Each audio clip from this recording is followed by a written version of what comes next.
rogo-vos pelas misericórdias de Deus, que apresenteis o vosso corpo como um sacrifício vivo, santo e agradável a Deus, que é o vosso culto racional. E não vos amoldeis ao sistema deste mundo, mas sede transformados pela renovação das vossas mentes, para que experimenteis qual seja a boa, agradável e perfeita vontade de Deus. O 19. Amados, jamais procurai vingar-vos a vós mesmos, mas entregai a ira a Deus, pois está escrito: minha é a vingança, eu retribuirei, declarou o Senhor. Por isso, então ele escreve essa carta com alguns propósitos, e um deles de se apresentar para a igreja e mostrar o verdadeiro evangelho para os irmãos que estavam ali congregando em Roma, que serviam o Senhor. Ali em Roma havia pessoas fiéis ali na igreja de Roma ali, e Paulo então, dentre muitos intuitos e propósitos dessa carta aos romanos, um deles é de se apresentar para os irmãos e mostrar o verdadeiro evangelho. Irmãos, nós acabamos de sair de uma festividade onde o tema era a respeito de avivamento, e conversando com o diácono Laércio esses dias ali no pátio ali, o diácono Laércio tem propriedade, entende, falando muito bem a respeito de, fazendo uma análise de certos países que estão na nossa volta, que outrora eles eram países avivados e que hoje eles estão passando por um esfriamento muito grande. Aí nós lembramos que Deus usou o Billy Graham dizendo que sairia do Brasil um grande avivamento, que sairia do nosso país, irmãos, um grande avivamento. Irmãos, eu quero fazer parte desse avivamento, e eu creio que você também quer fazer parte desse avivamento. Mas nós precisamos ter em vista aqui o que? O adversário da nossa alma, como foi falado pelo nosso irmão aqui, a nossa carne, a nossa natureza pecaminosa, lutarão para sufocar o nosso lado espiritual, para que a gente não seja um participante deste avivamento, mas que todavia o Espírito Santo ele avive as nossas vidas. Irmãos, essa carta de Paulo aos Romanos ela é muito importante. E se você ler e começar a ver alguns comentários bíblicos a respeito desta carta, você vai ver que vale a pena se deliciar dessa carta aos Romanos. Ela fez parte na vida de pessoas importantes, e que através dessas pessoas terem tido contato com essa carta aos Romanos, com algumas porções bíblicas que estão dentro de Romanos, grandes coisas foram feitas através da vida dessas pessoas. Eu anotei algumas coisas aqui direcionadas pelo Espírito de Deus nessa noite. Essa carta influenciou Aurélio Agostinho em 396. Esse homem, Agostinho, ele era um prisioneiro do sexo ilícito. Então ele era uma pessoa promíscua, ele levava uma vida mundana, porém ele era alvo das orações da sua mãe. Sua mãe, mesmo vendo que ele estava entregue ao pecado, ela não deixava de orar por ele, ela continuava intercedendo por ele. Aquilo já nos cabe uma lição, mesmo nós olhando com o nosso olhar físico para muitos dos nossos familiares, pessoas que estão ao nosso redor, que temos contato, em que os nossos olhos eles estão jogados na sarjeta, no mesmo lugar em que outrora nós estávamos, em que a mão do Senhor nos arrancou, nós ainda precisamos continuar intercedendo e orando por eles. A mãe dele não desistia de orar por ele. Um dia, na casa do seu amigo Alípio, ele ouviu uma criança cantar de uma janela: pega e lê. Essa era a música que essa criança cantava: pega e lê. Ele toma um manuscrito do seu amigo, e era a carta, essa parte de Romanos que ele leu, era o capítulo 13, o versículo 13 e 14. Ele leu e está escrito: vivamos de modo decente, como em plena luz do dia, não em orgias e bebedeiras, não em imoralidade sexual e depravação, não em desavenças e invejas. Ao contrário, revestivos do Senhor Jesus Cristo, e não fiqueis idealizando, programando como satisfazer aos desejos da carne. Quando ele teve contato com essa porção bíblica, quando ele leu esse versículo, irmão, ele foi ali impactado pelo poder de Deus. Ele agora, os seus olhos foram abertos por esta palavra. Ele viu uma clara luz que inundou o seu coração, e ele tornou-se o maior teólogo da igreja ocidental. Ele foi impactado por essa palavra.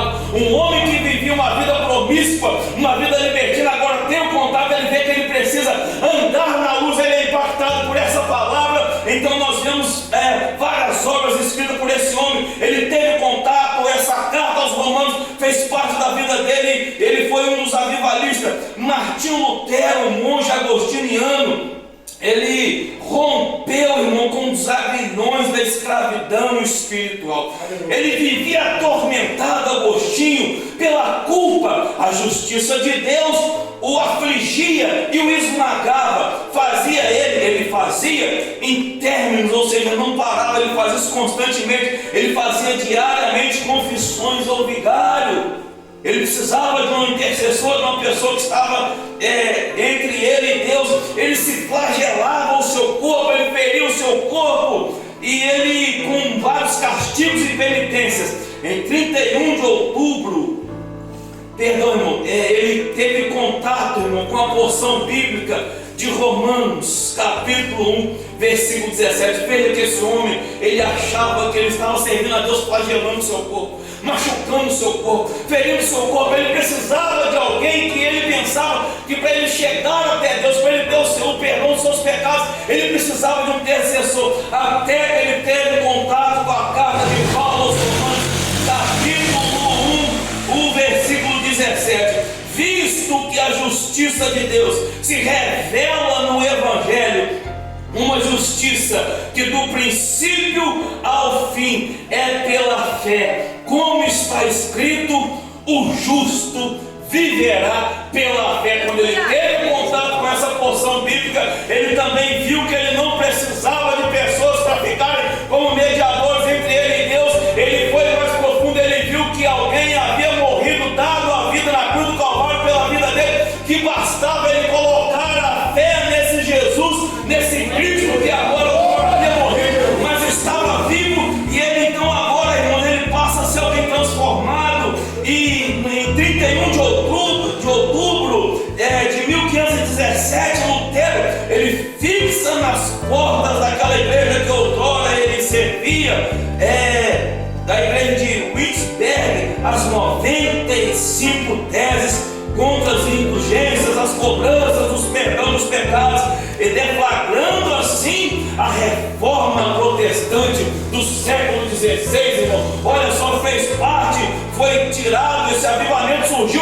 a partir do contato que ele teve com a carta de Paulo aos Romanos. No século XVIII, na Inglaterra, havia uma grande sequidão espiritual de Aguilaes. Os pregadores, a tradução que eu vi lá, estavam dizendo que eles estavam insosso. Eu falei, o que é insosso? Significa que eles estavam sem sal, eles estavam sem tempero. Eles pregavam sermões mortos para auditórios vazios. Eles desciam do púlpito, diácono Rafael, diácono Roberto, para se embriagarem nas mesas dos jogos. Eles acabavam de pegar a palavra de Deus e iam se embriagar e mexer com coisas que não serviam a Deus. Ou seja, eles estavam passando por um momento difícil, uma frieza espiritual rondava aquela época, irmão. Poucos pregadores de Aguilaes ousavam crer na veracidade, pastor Samuel, e na suficiência das Escrituras. Poucos pregadores ousavam crer, meus irmãos. Mas só que, oh glória a Deus, tem jovens aqui nessa noite, né? Um grupo de jovens nesse tempo começou a orar por reavivamento lá na Inglaterra, em Oxford, formando o chamado Clube Santo. Eles se uniram, esses jovens começaram a orar, e em 24 de maio de 1738, durante uma reunião dos irmãos morados na rua Aldgate, em Londres, João Wesley, conhecido os irmãos, homem de Deus, tinha comparecido nesta reunião contra o seu gosto. Ele não queria estar lá naquele dia, e algo maravilhoso aconteceu. Ele ouviu o líder da reunião aquele dia, que ele estava dirigindo o trabalho, ler apenas um comentário a respeito da carta de Paulo aos Romanos. Seu coração foi aquecido, seus olhos se iluminaram, e grande doçura invadiu o seu peito, e as portas para o céu, para o paraíso, lhe foram abertas. Começava ali um grande avivamento e despertamento espiritual, que veio a culminar no grande reavivamento igreja do século XVIII. Tudo isso, irmãos, aconteceu porque eles tiveram contato com essa palavra. com essa porção para a carta de Paulo aos Romanos. E se os irmãos começarem a ler, quantas coisas importantes a gente vai ter contato de ver. Que Paulo falando que mesmo os gentios e também os que guardavam a lei, ele vai englobar todo mundo, não adianta. Até mesmo os que têm contato com a lei, todos pecaram e estão afastados da glória de Deus, e carecem da presença de Deus, e carecem dessa restauração de Deus. Irmãos, foi falado aqui nessa noite, louvado seja Deus. O apóstolo Paulo agora, depois de ensinar a igreja de Roma algumas coisas, não que essa fosse o propósito dele de doutrinar a igreja, mas se apresentar e, dentre outros, mostrar algumas coisas para a igreja segundo os estudiosos. Não era o seu propósito doutrinar como as outras epístolas. Ele agora vai partir para a prática. Até no capítulo 11 ele está dando alguns ensinamentos muito importantes, coisas profundas. E segundo ele, no capítulo 12 agora ele está indo para a prática. Veja que ele está pedindo que os irmãos, ele está rogando aos irmãos pelas misericórdias de Deus, para que os irmãos olhassem para aquilo que eles não estavam recebendo, que eles mereciam receber, por glória a Deus, como o Senhor falou, para aquilo que eles mereciam, mas não estavam recebendo, que eles olhassem para aquilo tudo, e agora que eles apresentassem o corpo deles como um sacrifício vivo. Isso já se implicava em se lembrar que outrora o sacrifício eram de animais, mas porém agora aquela igreja, aqueles irmãos, isso engloba nós nos dias de hoje, eles devem ser um sacrifício não mais morto, mas um sacrifício vivo. Oh, louvado seja Deus. Eu lembro aquele dia que o Senhor falou comigo ali para os meus pais. O altar precisa tirar a cinza para pegar fogo. Nós somos um sacrifício, mas para que esse fogo de Deus queime as nossas vidas e para que Deus receba a nossa glória, a glória que sai de nós, a adoração que sai de nós. Veja o que disse o diácono hoje, citando a Bíblia Sagrada, irmão. Bendiz a minha alma ao Senhor, e tudo que há em mim bendiga ao teu santo nome.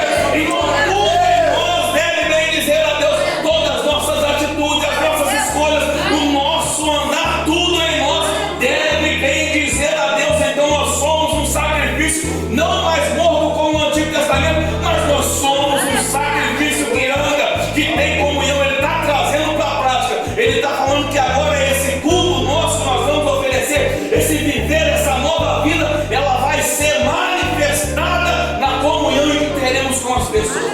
Se apresenta esse corpo como um sacrifício vivo, santo e agradável a Deus. Irmãos, louvado seja Deus. O apóstolo Paulo mesmo, ele disse que nós precisamos procurar nos apresentar a Deus como obreiros aprovados, que manejam bem a palavra da verdade e que não tem de que se envergonhar. Os embaraços, os atropeços que dia por dia tentam nos agarrar, para que depois a gente tenha vergonha, a gente não tenha autoridade vindo do céu, para que quando o adversário se levantar contra a nossa vida, nós estaremos devendo na conta dele e ele poder ter do que nos acusar, irmão. Mas, irmão, por esta palavra, Deus nos dará graça, Deus nos dará força, e nós faremos a nossa parte. As tentações virão de novo, e nós faremos como Jesus falou: não, nem só de pão de água, Roberto, viverá o homem, mas de toda a palavra que sai da boca de Deus. Ele voltará com suas ofertas e com suas tentações de novo. Nós não vamos dizer que nós não podemos, não. Eu não quero, porque eu sou um sacrifício vivo, eu sou um sacrifício santo e agradável a Deus. Eu não quero a sua oferta. Eu digo não à sua oferta nessa noite. Eu quero o que Deus tem para mim. Sacrifício vivo, sacrifício agradável a Deus. Não vos amolde ao sistema que é o nosso culto racional, né? E não vos amoldeis ao sistema deste mundo, mas sedes transformados pela renovação das nossas mentes. O meio pelo qual nós renovaremos a nossa mente e nós experimentaremos a boa vontade de Deus para a nossa vida. Agora nós vamos fazer parte, ser participantes da boa vontade e agradável e perfeita vontade de Deus. Será por meio da renovação, ou seja, o velho já não nos cabe mais. Deus é Deus de coisa nova. Eu fiquei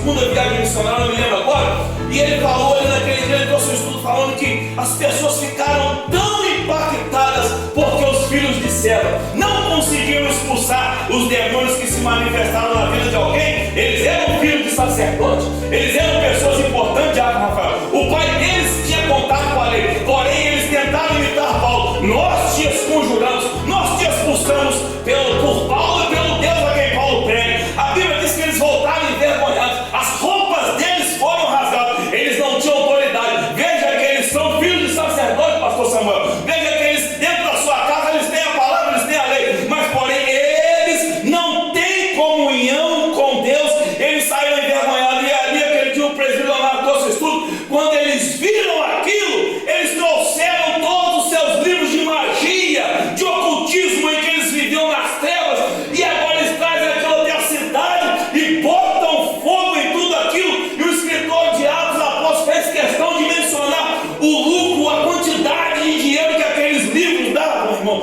Aquilo veio no meu coração. Eu falei, poxa, por que ele fez questão de fazer, de colocar ali quanto de prata dava aquilo, quanto de dinheiro dava aquilo? Ele está dizendo que eles não estão fazendo questão do dinheiro que eles tinham investido naquilo. Eles estão dizendo que ainda que eles queimem o dinheiro, ainda que eles joguem fora aquilo que eles investiram, agora eles querem servir ao Deus. Aleluia!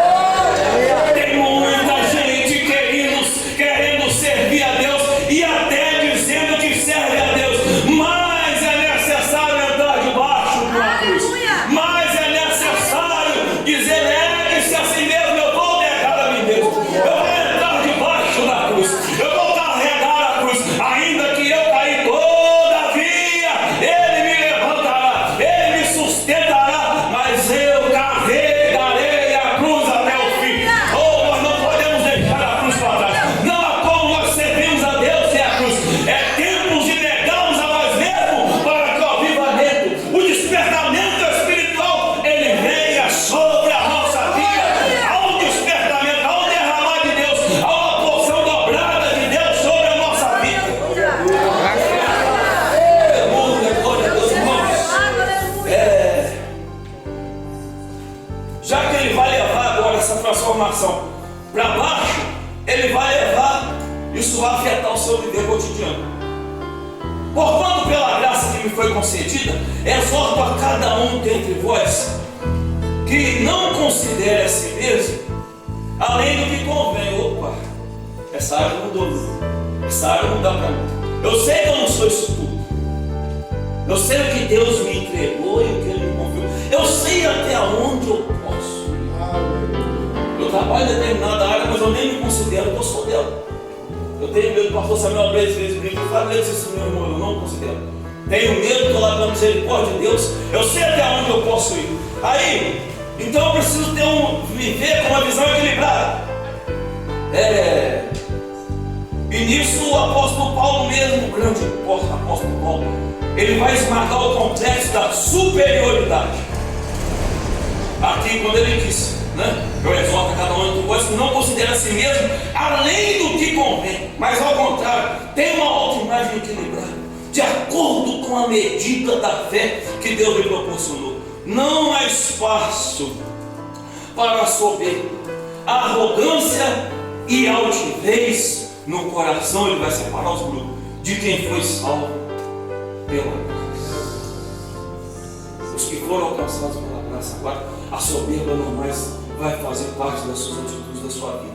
A altivez também não fará parte no coração daquele que foi salvo pela graça, porque ele sabe, como diz a Bíblia Sagrada, como ele disse, Jesus mesmo disse no meu João, do céu, se Deus do céu não der, o homem não faz nada, como o Senhor disse aqui nessa noite. Nós ainda carecemos de Deus, nós ainda carecemos que o céu se abre sobre a nossa vida. Então aquele esmaga o complexo da superioridade.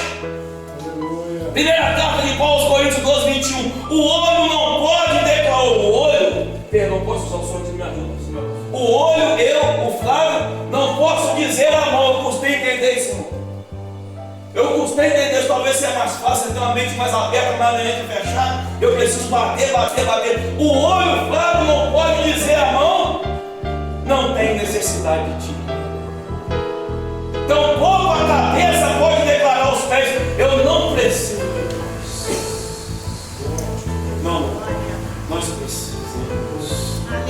uns.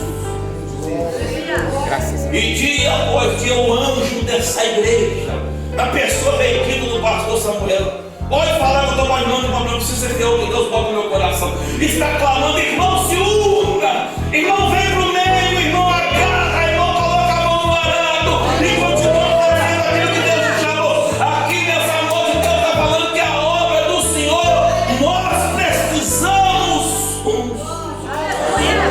Eu preciso correr aqui, irmão. Aí também tem o complexo da inferioridade. Onde aos Coríntios capítulo 12 ele também diz: olha, se porventura o pé disser, por que não sou mão? Eu não sou a mão, eu não estou lá em cima. Se o pé que está embaixo disser para a mão, talvez alguém se sinta menosprezado. Porque não sou mão, não pertenço ao corpo, nem por isso deixa de fazer parte do corpo. Graças a Deus. Talvez você se sinta desprezado, talvez você se sinta abandonado e jogado do lado, parecendo que você não tem importância aonde? No corpo. Mas Paulo escreve para esmagar o complexo da inferioridade. Nem por isso, talvez aquilo que você exerça, talvez nem aqui na frente você esteja e venha aqui na frente da oportunidade, mas nos bastidores, Deus está vendo o que tu estás fazendo. Deus está vendo as suas orações por esse trabalho. Deus está vendo a sua oração por aquele que está fraco, está precisando de renovo espiritual. Deus está vendo aquilo que estás fazendo. Tu faz parte deste corpo. Aí também para nos ajudar. Negar a realidade da nossa salvação. Negar a honrosa posição que nós temos como filhos de Deus é uma falsa humildade. O cristão não pode ter uma autoimagem achatada. Ele é filho de Deus, Diácono Rafael. Ele é herdeiro de Deus. Ele faz parte das promessas de Deus. Tu faz parte da promessa de Deus e tu és herança de Deus. No livro do profeta Isaías diz que tu és a menina dos olhos de Deus.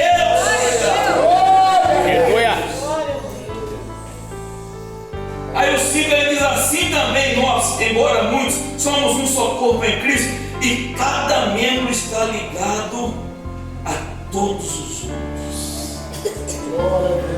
Não dá para viver desligado uns dos outros. Opa! Isso aqui é sério. 9, 5, eu não pronunciar. Por quê? Porque aquilo que eu afeto, é difícil de entender isso aqui. Aquilo que eu faço afetará esta obra. Eu sei que o nosso culto é individual aqui, assim, no que diz respeito, cada um de nós abrimos a nossa boca ou sem abrimos, mas aqui na nossa alma oferecemos o nosso culto a Deus. Mesmo assim, as minhas atitudes, as minhas escolhas, o meu viver diário influenciará o bom andamento desta obra. Já percebeu que às vezes parece que tem uma nuvem negra aqui no céu? Parece um culto arrastado, está pensando, e carece de alguém se levantar em clamor, e alguém que é espiritual começar a repreender aquela nuvem negra. Isso são muitas atitudes nós trazemos aqui para dentro, irmão, porque às vezes o nosso rachado está, como o senhor falou, às vezes no meu altar está cheio de cinza. A unidade é o que dá a esse corpo. O que dá a unidade a esse corpo é estarmos ligados à mesma cabeça, ou seja, Jesus.